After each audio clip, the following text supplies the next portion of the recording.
রাজ্যের বেসরকারি হাসপাতালগুলির উপর নজরদারি চালাতে West Bengal health regulatory commission তৈরি করবে রাজ্য। কমিশনের শীর্ষে থাকবেন একজন অবসরপ্রাপ্ত বিচারপতি, থাকবেন আরও 9 জন সদস্য। বিলিং সহ বিভিন্ন বিষয়ে নজরদারি চালাবে এই কমিশন। এছাড়াও বেসরকারি হাসপাতালের বিরুদ্ধে প্রয়োজনে কড়া ব্যবস্থা নিতে West Bengal clinical establishment act সংশোধন করবে রাজ্য। টাউন হলের সভায় জানিয়েছেন মুখ্যমন্ত্রী। আর ওয়েস্ট বেঙ্গল ক্লিনিক্যাল যে একটা আমরা যেটা অ্যামেন্ড করতে যাচ্ছিলাম, আমার মনে হয় ওটাকে আরেকটু অ্যামেন্ড করতে হবে, আরেকটু স্ট্রং করতে হবে। যারা ভালো কাজ করবে government will give them full support, আর যারা ভালো করবে না সেখানে government will be bound to take action. এটা মাথায় রেখে করতে হবে। আর 1 তারিখে হাউস শুরু হচ্ছে, সুতরাং আমি চাই 3 তারিখে একটা নিয়ে এসো, একটা অ্যামেন্ডমেন্ট করে আমি 3 তারিখে অ্যাসেম্বলিতে ওটা করে দিচ্ছি। এর মতো কদিন বাদে হাউস আছে। এই সমস্ত প্রাইভেট এবং নার্সিংহোম ও হসপিটালগুলোকে মনিটরিং করবার জন্য একটা West Bengal health regulatory commission আমরা তৈরি করব। এটাও আমি বিল নিয়ে আসছি 3 তারিখে। একজন প্রাক্তন বিচারপতিকে দিয়ে বা অ্যাক্টিং বা এক্স চিফ জাস্টিসকে দিয়ে, সাথে 5 জন এক্সপার্ট যারা চিকিৎসা লাইনে আছেন, যারা বোঝে, এবং 5-6 জনের একটা কমিটি করে দিয়ে, যাতে আপনাদের রিপ্রেজেন্টেশন থাকে, পাবলিকেরও রিপ্রেজেন্টেশন থাকে, একটা কনজিউমারদেরকেও একটা রিপ্রেজেন্টেশন থাকলো, চিকিৎসকদের একটা রিপ্রেজেন্টেশন থাকলো, হেলথ ডিপার্টমেন্ট প্রিন্সিপাল সেক্রেটারি থাকলো। আমি সোহিনীর কাছে এখানেই আসবো যে একটা রেগুলেটরি কমিশন তৈরি হবে, যে ক্লিনিক্যাল এস্টাবলিশমেন্ট অ্যাক্ট, তাতেও সংশোধন আনা হচ্ছে। শুধুমাত্র আইন বা নিয়ম দিয়ে কি এটাকে বাধা যাবে, যতক্ষণ অবধি না চিকিৎসক এবং হাসপাতাল কর্তৃপক্ষ নিজেদের দায়বদ্ধতা সম্পর্কে সচেতন হয়? আমূল, আমি তো সেটাই বলছিলাম। আসলে এই অলিক সুখে যে পার্টটা আমি করেছিলাম, ওটা আসলে কিন্তু কনসার্নস ছিল, বুঝলে তো, ওই রুমির ডাক্তারের বউয়ের কনসার্নস।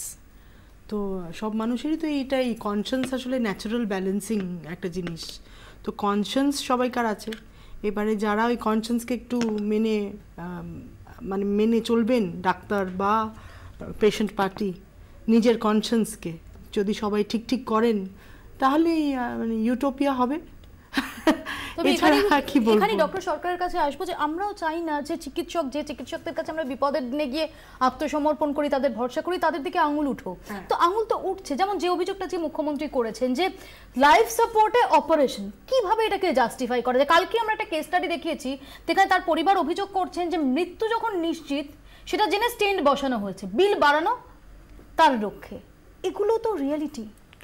দেখুন, এগুলো রিয়ালিটি, এবং সেখানে তো পদস্খলন জীবনের প্রত্যেকটা পেশার মধ্যেই থাকতে পারে। প্রত্যেকটা পেশা থেকে আমি চিকিৎসাকে আলাদা করব না, আলাদা নিশ্চয়ই করবেন, কিন্তু আজকের দিনে যে কয়েকটা প্রয়োজন আমাদের সামনে খুব জরুরি হয়ে উঠেছে, তার মধ্যে একটা হলো যে বেসরকারি প্রাইভেট হেলথ কেয়ারের একটা অর্গানাইজড বা সংগঠিত অ্যাপ্রোচ।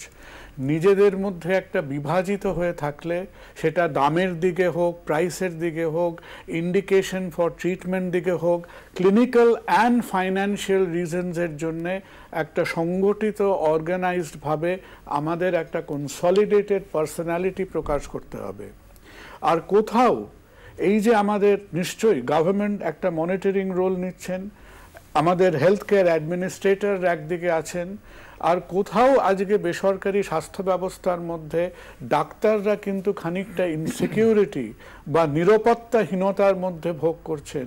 সুতরাং আমাদেরও আজকে ভাবতে হবে যে এই প্রাইভেট হেলথ কেয়ার প্ল্যাটফর্মের the medical voice, the technocratic voice, যে ভয়েসটা প্রফিট মার্জিনের সঙ্গে যুক্ত নয়, যেটা মেডিকেল প্র্যাকটিসের সঙ্গে যুক্ত, যে আমাদেরও একটা স্ট্রং ভয়েস অফ এক্সপ্রেশন এখানে করতে হবে। আর সোহিনী তার বক্তব্যের মধ্যে একটা ভীষণ দরকারি কথা বলেছেন, যে আজকের দিনে যেটা হয়তো আরও প্রয়োজন হবে is not fierce criticism but analysis in depth. আমি রূপক বাবুর কাছে আসবো। যে অভিযোগগুলো অহরহ ওঠে, আমরাও বিভিন্ন জায়গা থেকে দেখতে পাই, এক হচ্ছে চিকিৎসকদের অ্যাভেলেবিলিটি।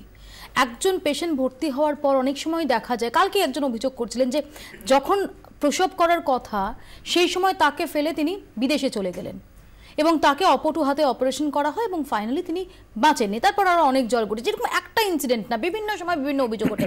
এগুলো কেন এনশিওর করা যাচ্ছে না যে একটা হাসপাতালে সেখানে একজনকে ভর্তি নেওয়া হলো, যাকে একটা সময় ধরে একজন চিকিৎসক দেখছেন, প্রয়োজনের সময়, বিপদের সময় তিনি অ্যাভেলেবল হবেন না?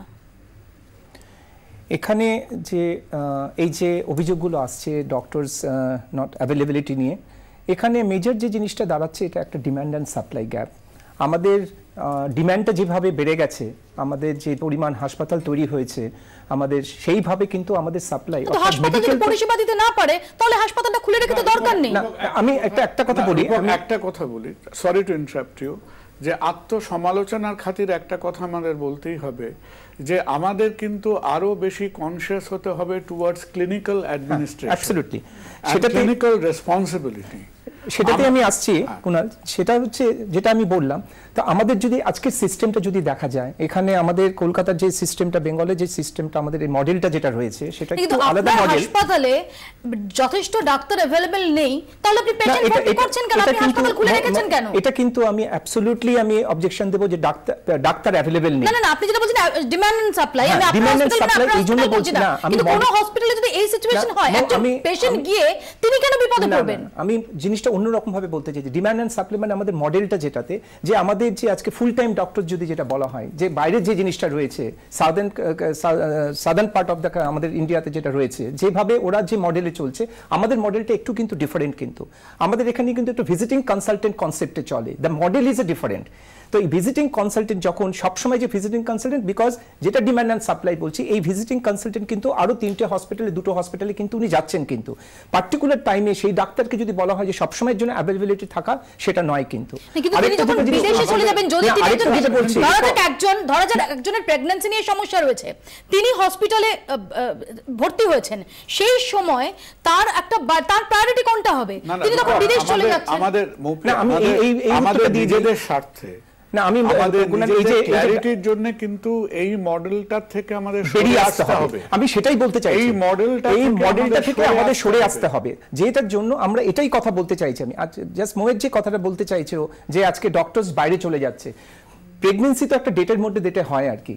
একটা যখন কনসালটেন্ট যখন বাইরে যায়, তাকে কোনো অপটু হাতে কিন্তু দিয়ে যায় না। কিন্তু যে কোনো ডক্টর যে কোনো সময় কোনো কনফারেন্স এমনিতে তাদের যেতেই হয়, অনেক সময় অনেক ইয়েতে যেতে হয়, এটা কিন্তু ম্যান্ডেটরি, তাদের আপডেট থাকার জন্য যেতে হয়। কিন্তু আমাদের যে সিস্টেমটা রয়েছে, থাকেন না বা ফোন রিসিভ করেন না, এটাও তো রিয়েল। আমরা বারবার বলছি সমস্ত ডাক্তারকে কাঠগড়ায় তোলার আমাদের সময় একদম শেষ।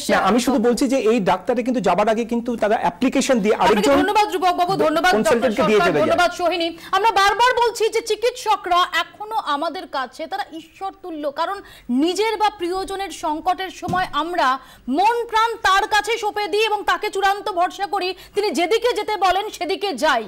আমাদের শুধু অনুরোধ থাকবে যে যেমন হাসপাতালে ভাঙচুর সেটা কখনোই সমর্থনযোগ্য নয়, তেমনি যে সমস্ত চিকিৎসকদের একাংশ যেভাবে এটাকে আর 5টা প্রফেশনের মতো নিছক একটা বেসাতি ভাবছেন, তাদের বিবেক বোধ সম্পর্কে, তাদের দায়বদ্ধতা সম্পর্কে স্মরণ করিয়ে দেওয়া। আমরা আশা করব যে অন্তত চিকিৎসার গাফিলতিতে আর একটা প্রাণকেও অকালে ঝরতে হবে না। আপাতত আমার 24 এখানে শেষ করছি। সঙ্গে থাকুন 24 ঘন্টা।